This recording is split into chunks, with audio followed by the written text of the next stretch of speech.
सबकी 14 की बात नहीं कर सकते, कुछ की बात करें अगर, सबसे पहले देश के सबसे बड़े राज्य उत्तर प्रदेश की बात करें। उत्तर प्रदेश में सबसे बड़ी चुनौती और सबसे बड़ी समस्या क्या थी? कानून व्यवस्था। तो ये सोचकर फैसला हुआ कि कौन कानून व्यवस्था की स्थिति को सबसे अच्छी तरह से ठीक कर सकता है। किसमें इतनी पॉलिटिकल विल पावर है और किसमें इतनी क्षमता है। इसलिए योगी आदित्यनाथ को वो, ये दूसरी बात है कि वो हिंदुत्व के मुद्दे पर भी सबसे ऊपर ठहरते थे और सारे मुद्दे, चाहे ईमानदारी का मामला हो, भ्रष्टाचार एक बड़ा मुद्दा था कई दशक से उत्तर प्रदेश में, चाहे मायावती की सरकार रही हो, चाहे मुलायम सिंह की या अखिलेश यादव की, उस मुद्दे को भी एड्रेस करना था बीजेपी को।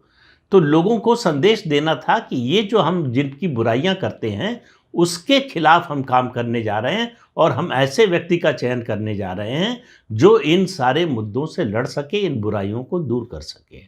उसका उदाहरण उत्तर प्रदेश है। इसी तरह से आप देखें, अगर आप याद करें कि 2014 में जब मनोहर लाल खट्टर को बनाया गया था मुख्यमंत्री हरियाणा का, तो बहुत से लोगों को आश्चर्य हुआ था, ये कहाँ से आ गए, कौन है। फिर कहा गया संघ से जुड़े हुए हैं, फिर ये भी कहा गया कि प्रधानमंत्री नरेंद्र मोदी के करीबी रहे हैं।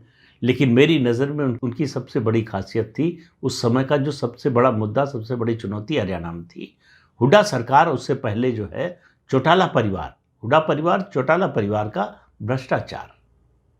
तो उस भ्रष्टाचार से कौन निपट सकता है और काजल की कोठरी में जाकर बिना दाग के कौन निकल सकता है। इसके लिए मनोहर लाल खट्टर का चुनाव हुआ। बिना खर्ची बिना पर्ची की जो उनकी सरकार की योजना थी, हालांकि ये योजनाएं पार्टी बनाती है लेकिन इसको लागू सरकार करती है, मुख्यमंत्री करता है। 2024 का चुनाव जिताने में भी इस नारे ने मदद की बीजेपी की, इस योजना ने, या इसको लागू करने, जिस तरह से लागू किया गया उसने मदद की। तो इस तरह से अगर आप एक एक करके देखते जाएं, मुझे लगता है कि एक प्रयोग प्रधानमंत्री नरेंद्र मोदी का मुख्यमंत्री के चयन में वो असफल रहा, वो झारखंड के मुख्यमंत्री के रूप में रघुवर दास को चुनने का। वो जितना 5 साल में नुकसान करके गए उसको अभी तक बीजेपी भुगत रही है। उसके अलावा मुख्यमंत्री के रूप में जो चयन हुआ, चाहे आप बात करें आनंदीबेन पटेल को जब बनाया था उन्होंने, जब मुख्यमंत्री का पद छोड़ा नरेंद्र मोदी ने, उस समय पाटीदार समाज के लोग आंदोलित थे, तो उनमें एक संदेश देने की कोशिश थी। लेकिन उसके बाद आनंदीबेन पटेल को हटाकर रुपेश मेवानी को मुख्यमंत्री बनाया गया, जो पाटीदार समाज से नहीं आते हैं।